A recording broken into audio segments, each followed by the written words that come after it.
Halo,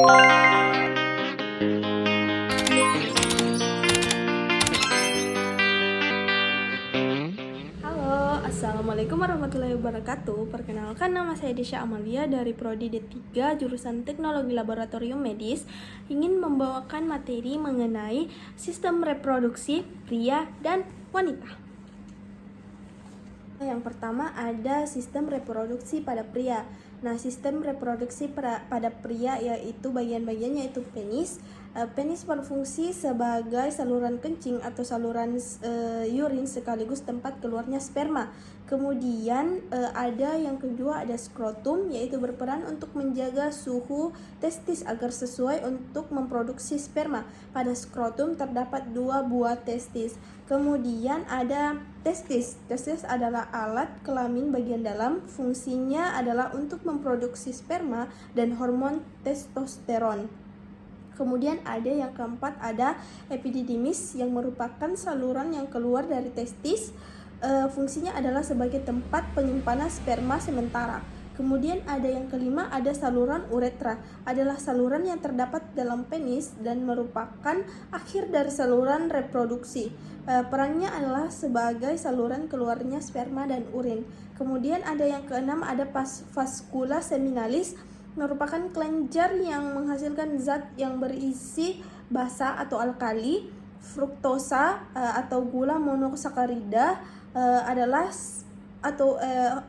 hormon prostaglandin dan protein pembekuan.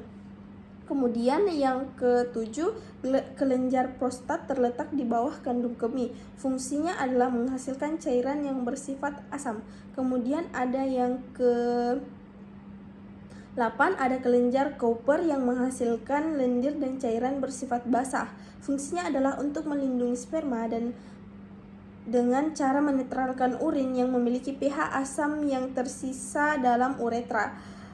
Cairan tersebut juga melapisi uretra untuk mengurangi kerusakan pada sperma selama ejakulasi.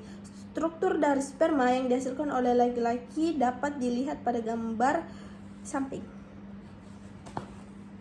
Nah, kemudian ada bagian-bagian dan fungsi dari sistem reproduksi pada wanita. Yang pertama adalah vagina. Adalah saluran yang menghubungkan lingkaran luar dengan rahim, sekaligus tempat mengalirnya darah, menstruasi, dan saluran keluarnya bayi. Kemudian ada yang kedua, ada cervix, merupakan struktur rahim di bagian bawah yang menyempit dan membuka ke arah vagina.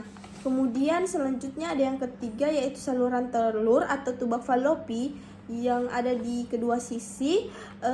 Terdapat sepasang di tiap tubuh perempuan, yaitu kanan dan kiri.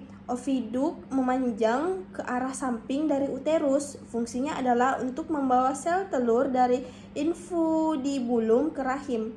Pada saluran inilah terjadi fertilisasi atau pembuahan.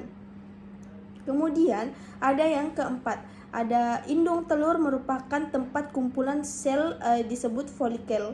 Sel telur atau ovum dikembangkan. Folikel juga menghasilkan hormon perempuan yaitu estrogen dan progesteron. Kemudian yang kelima adalah rahim. Rahim berfungsi sebagai tempat berkembangnya janin setelah sel telur dibuahi oleh sperma. Dinding rahim atau endothelium berperan dalam pembentukan plasenta. Nah, itu dulu sekian dari saya, kurang dan lebihnya wassalamualaikum warahmatullahi wabarakatuh.